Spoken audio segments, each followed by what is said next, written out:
शं वरुणः शन्नो भवत्पर्यमा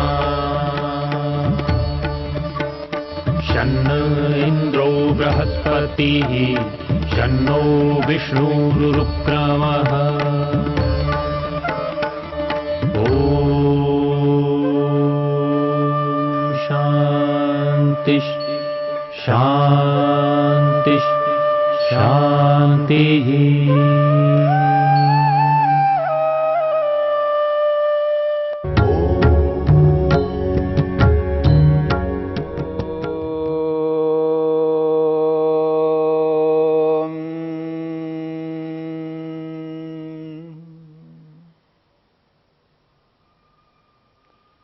समाधिपाद के 48वें सूत्र को लेकर के हम विचार कर रहे हैं। ऋतंभरा तत्र प्रज्ञा। 47वें सूत्र में अध्यात्म प्रसाद की चर्चा हुई है। उसी अध्यात्म प्रसाद को महर्षि वेदव्यास ने स्फुटः प्रज्ञालोकः शब्द से स्पष्ट किया है, जो कि भूतार्थ विषय वाला होता है। वो जो ज्ञान है वो यथार्थ विषय वाला होता है। उसी यथार्थ विषय वाले ज्ञान को स्फुटः प्रज्ञालोकः शब्द से स्पष्ट किया है, जिसको महर्षि पतंजलि ने अध्यात्म प्रसादा शब्द से कहा है। उसी 47वें सूत्र के उस अध्यात्म प्रसाद शब्द को लेकर के महर्षि पतंजलि ने 48वें सूत्र में स्पष्ट किया है, ऋतंभरा तत्र प्रज्ञा। तत्र उस निर्विचार नामक समाधि में जो स्फुटः प्रज्ञालोक प्राप्त होता है, जो अध्यात्म प्रसाद प्राप्त होता है, उसका नाम इस 48वें सूत्र में और एक नाम से स्पष्ट किया है, ऋतंभरा प्रज्ञा। और वो है ऋतंभरा नामक प्रज्ञा है, जिसको अध्यात्म प्रसाद शब्द से कहा है, जिसको स्फुटः प्रज्ञालोकः शब्द से कहा है, उसी को महर्षि पतंजलि ने यहां पर ऋतंभरा प्रज्ञा शब्द से कहा है। ऋतंभरा प्रज्ञा एक संज्ञा है, एक नाम है। और ये जो ऋतंभरा प्रज्ञा है, ये बुद्धि है, ये जानकारी है। और एक ऐसी जानकारी है, एक ऐसी बुद्धि है, संसार में सर्वोत्कृष्ट जानकारी है। इससे बढ़कर और कोई जानकारी नहीं हो सकती है। संसार का सर्वश्रेष्ठ ये प्रज्ञा है, बुद्धि है। संसार में इससे उत्कृष्ट बुद्धि प्रज्ञा और कोई नहीं हो सकती है, जो निर्विचार नामक समाधि की प्राप्ति में ये प्रज्ञा उत्पन्न होती है। समाधि लगाने के बाद जो व्यक्ति एहसास करता है संसार के बारे में, स्वयं के बारे में, ईश्वर के बारे में, जो बुद्धि उसको प्राप्त होती है, उस बुद्धि को यहां पर ऋतंभरा प्रज्ञा इस नाम से बताया जा रहा है। दुनिया में यदि कोई श्रेष्ठ है, सर्वोत्कृष्ट है, सर्वोत्तम है, तो वो है बुद्धि, प्रज्ञा। इससे उत्तम और कोई नहीं है। यदि किसी मनुष्य को उत्तम कहते हैं तो उस उत्तमता के पीछे बुद्धि होनी चाहिए। यदि बुद्धि नहीं है, वास्तव में वो उत्तम नहीं है। हां, अपेक्षा से किसी से उत्तम हो सकते हैं, लेकिन सबसे उत्तम वही है जिसके पास बुद्धि है। और वो भी बुद्धि कैसा? ऋतंभरा प्रज्ञा के रूप में। मैंने आपके सामने मनु महाराज को लेकर के कुछ बातें कही हैं। महर्षि मनु ने तुलना करके श्रेष्ठता को बताया है। दुनिया में दो प्रकार के पदार्थ होते हैं, एक जड़ के रूप में, नॉन लिविंग थिंग के रूप में, और एक चेतन के रूप में, लिविंग थिंग के रूप में। जड़ और चेतन, जब दो प्रकार के पदार्थ सामने आ जाते हैं तो दोनों में से कोई भी एक उत्तम होगा। दोनों अलग अलग है तो दोनों अलग अलग है तो दोनों के बीच में तुलना भी होगी। जब तुलना होगी तो किसी आधार पर किसी को उत्तम बनाया जाता है, और वो आधार है बुद्धि, प्रज्ञा, ज्ञान, जानकारी, चेतना। इसलिए मनु महाराज कहते हैं भूतानाम प्राणिनः श्रेष्ठा, जितने भी पदार्थ है उन पदार्थों में जो प्राणी है, जो चेतन है, जिनमें चेतना है वो श्रेष्ठ कहलाते हैं, और जिनमें चेतना नहीं है वो श्रेष्ठ नहीं हो सकते, क्योंकि उनके पास बुद्धि नहीं है, समझ नहीं है। और प्राणी भी बहुत हैं, अनगिनत प्राणी हैं, और अनगिनत प्राणियों में भी तुलना होगी तो उसकी तुलना भी करके बताया है, प्राणिषु बुद्धिजीविनः। और जो प्राणी हैं, अनगिनत प्राणी हैं, उन सब प्राणियों में कौन श्रेष्ठ हो सकते हैं? तो कहते हैं बुद्धिजीविनः। जो प्राणी बुद्धिजीवी है, जो बुद्धि का प्रयोग करते हैं, बुद्धि का इस्तेमाल करते हैं, वो श्रेष्ठ होंगे। प्राणी होकर के भी बुद्धि का प्रयोग ना करे तो वो श्रेष्ठ नहीं हो सकते हैं। इसलिए कहा प्राणिषु बुद्धिजीविनः। फिर वो मनु महाराज कहते हैं बुद्धिमत्सु नरा श्रेष्ठा। अब केवल तुलना प्राणियों में हो रही है। प्राणी तो सभी हैं, सभी प्राणियों में बुद्धिजीवी श्रेष्ठ है, पर बुद्धिजीवी भी एक दो प्रकार के नहीं है, न जाने कितने प्रकार के बुद्धिजीवी हैं। और आजकल प्राणी विज्ञान की दृष्टि से सोच करके चलें, जो आजकल के लोग प्राणियों को जो पाल रहे हैं, क्या क्या उनको सिखा करके किस तरह बनाते हैं, आश्चर्य होता है। आप बंदर को लीजिएगा, कुत्ते को लीजिएगा, तोते को लीजिएगा, कबूतर को लीजिएगा, पता नहीं किस किस प्राणी को क्या क्या सिखा करके उनको बुद्धिजीवी बनाते जा रहे हैं। जो खूंखार प्राणी है उसको भी ऐसा बनाते जा रहे हैं जिससे हमें आश्चर्य होता है। मगरमच्छ जैसे प्राणी को भी ऐसा बना दिया जाता है, उसके मुंह के अंदर सिर देता है आदमी तो भी वो काटता नहीं है। शेर जिसको देख करके आदमी डर जाता है, लेकिन उसको भी सिखा करके उसको भी ऐसे बुद्धिजीवी बनाया जा रहा है जिससे वो भी काटता नहीं है, मारता नहीं है। हाथी जैसे प्राणी को भी सिखाते हैं, वो फुटबॉल खेलता है। पानी के अंदर ऐसे ऐसे हैं जो प्राणी, उनके साथ ऐसे ऐसे खेल करके उनको ऐसी बुद्धिजीवी बनाया जा रहा है।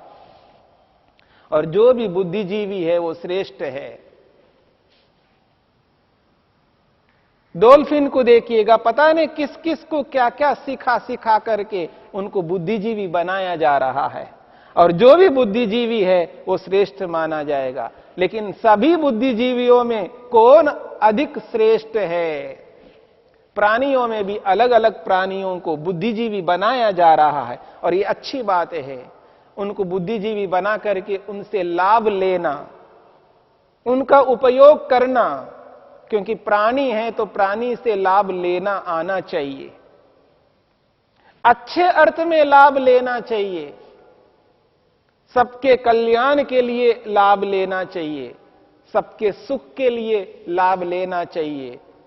ये वो लाभ नहीं है उसको मार करके खा जाए, ये वैसा लाभ नहीं है जैसा उसको बिना मारे उससे कितना उपकार दुनिया का हम कर सकते हैं। ये प्राणियों को सिखाने वाले अच्छी तरह समझा रहे हैं। इस बात को भी हमें समझने की चेष्टा करनी है। तो जितने भी बुद्धिजीवी प्राणी हैं, उन बुद्धिजीवी प्राणियों में यदि तुलना की जाए, चाहे वो तोता को लीजिएगा, कुत्ते को लीजिएगा, बंदर को लीजिएगा, मगरमच्छ को लीजिएगा, शेर को लीजिएगा, जिन जिन को सिखा करके, जो स्वतः स्वयं स्वाभाविक रूप से ही बुद्धिजीवी है, उन प्राणियों को लीजिएगा, और जिनको सिखा करके बुद्धिजीवी बनाया जा रहा है उनको भी लीजिएगा। इन सभी बुद्धिजीवी प्राणियों की तुलना करके देखिएगा तो मनु महाराज कहते हैं, वो कहते हैं बुद्धिमत्सु नरा श्रेष्ठा। जितने भी बुद्धिमान प्राणी हैं, उन सभी बुद्धिजीवी प्राणियों में यदि कोई श्रेष्ठ है तो कहते हैं नरा श्रेष्ठा, मनुष्य श्रेष्ठ है। अलग अलग योनियों में रहने वाले जितने भी प्राणी हैं और उन प्राणियों में जो जो प्राणी बुद्धिजीवी है, उन बुद्धिजीवी प्राणियों को सामने रख करके देखा जाए और एक मनुष्य को सामने रख करके देखा जाए। मनुष्य और मनुष्येतर योनियों में रहने वाले बुद्धिजीवी प्राणी, इन दोनों के बीच में जब तुलना की जाए तो मनु महाराज कहते हैं बुद्धिमत्सु नरा श्रेष्ठा। इन बुद्धिजीवी प्राणियों में नर यानी मनुष्य ये श्रेष्ठ है। यह स्वाभाविक बात है। यानी किसी एक विशेषता को देख करके हमें तुलना नहीं करनी है। हमें सारी तुलना को ऑल ओवर दृष्टि से, सर्वांगीण दृष्टिकोण से यदि देखा जाए तो बुद्धिजीवी प्राणियों में नरा श्रेष्ठा, मनुष्य ही श्रेष्ठ है। अब मनुष्यों को देखिएगा, पूरी दुनिया में कितने मनुष्य हैं? लगभग 7 अरब मनुष्य हैं आज दुनिया में। लगभग 7 अरब मनुष्य हैं। इतने सारे मनुष्यों में भी भेद है, भिन्नता है, और सारे मनुष्य एक जैसा नहीं हो सकते। भिन्नता है, और उस भिन्नता का एकमात्र कारण है बुद्धि। और इस भेद को बताते बताते बताते अंत में जाकर के महर्षि मनु कहते हैं, मनु महाराज कहते हैं, इन मनुष्यों में भी तुलना करते जाइए, भेद प्रभेद और भेद करते करते करते एक सीमा तक पहुंच करके सर्वांत में कहा है इन सभी मनुष्यों में कौन श्रेष्ठ है? तो अंत में जाकर के वो कहना चाहते हैं ब्रह्मवेदिनः। जो ब्रह्मवेदी है यानी जो ब्रह्म का साक्षात्कार किया है, जो आत्मा का साक्षात्कार किया है, जिस बुद्धि से आत्मा का साक्षात्कार किया जाता है वो दुनिया में सर्वश्रेष्ठ होता है। यूं तो सभी एक दूसरे की अपेक्षा से श्रेष्ठ बनते ही जाएंगे, और एक दूसरे की अपेक्षा से जो श्रेष्ठ बनते हैं वो बुद्धि के कारण से बनते हैं, उस बुद्धि के प्रयोग के कारण से बनते हैं। केवल शब्दों को रखने मात्र से कोई श्रेष्ठ नहीं होता है, याद रखना। शब्द का मतलब शब्द ज्ञान। केवल पढ़ने मात्र से, शब्दों को बुद्धि में रखने के मात्र से कोई श्रेष्ठ नहीं बनता है। अमुक वस्तु किस प्रकार की है उसके बारे में जो जानकारी है, इतनी जानकारी रखने मात्र से कोई श्रेष्ठ नहीं होता है। बीड़ी सिगरेट आदि जो मादक द्रव्य है, इनके बारे में जानकारी रखना मात्र वो श्रेष्ठ नहीं होता है। उस जानकारी का प्रयोग करने वाला श्रेष्ठ होता है। बुद्धि का प्रयोग करने वाला श्रेष्ठ होता है। बुद्धि का रखना यानी शब्दों का रखना अलग बात है, और उस बुद्धि का, उस प्रज्ञा का व्यवहार में प्रयोग करना अलग बात है। उदाहरण के लिए सिगरेट नहीं पीना चाहिए, ये एक बुद्धि, एक ज्ञान है।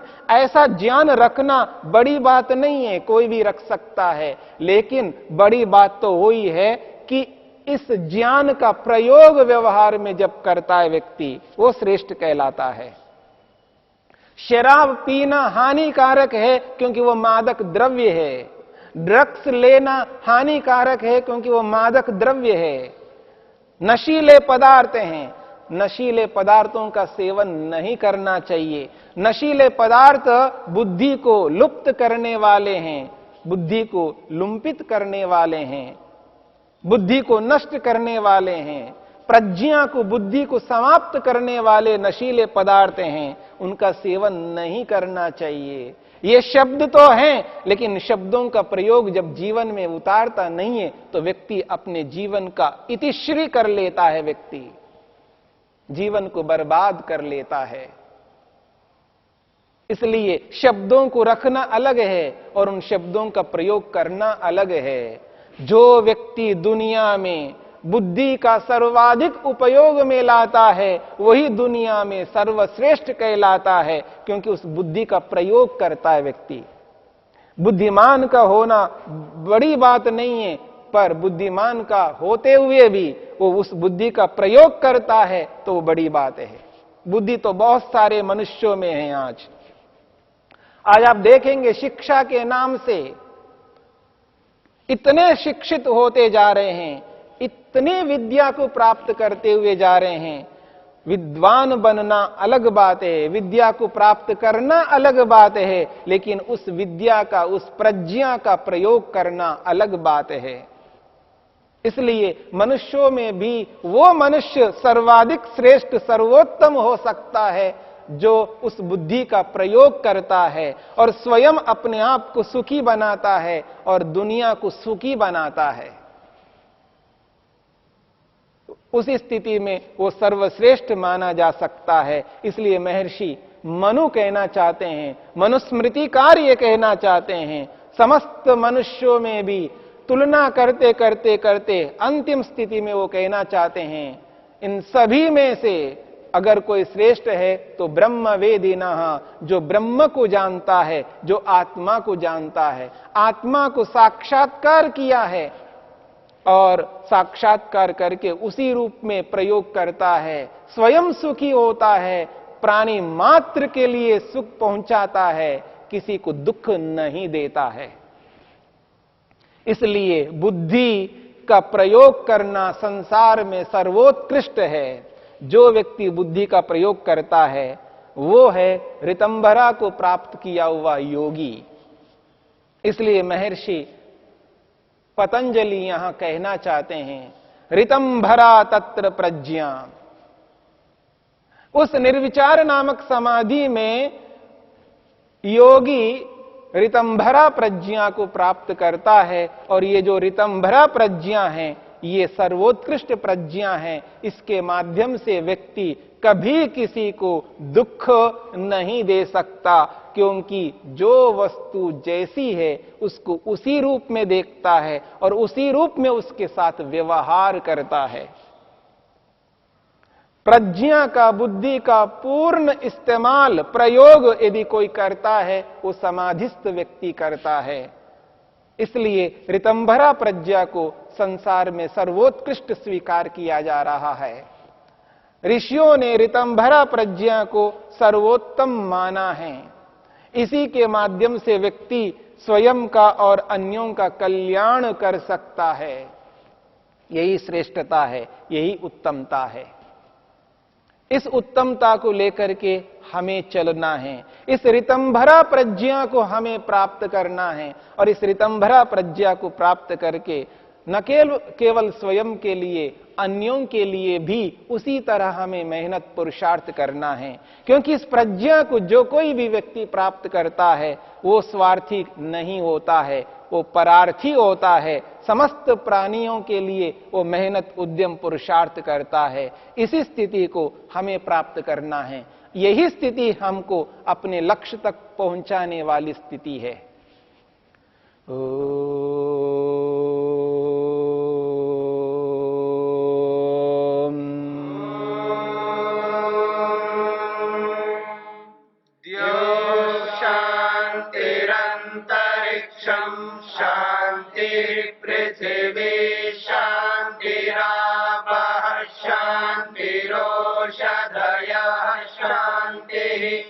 वनस्पतयः शान्तिर्विश्वे देवा शान्तिर्ब्रह्म शान्ति सर्वं शान्ति शान्तिरेव शान्ति शान्ति।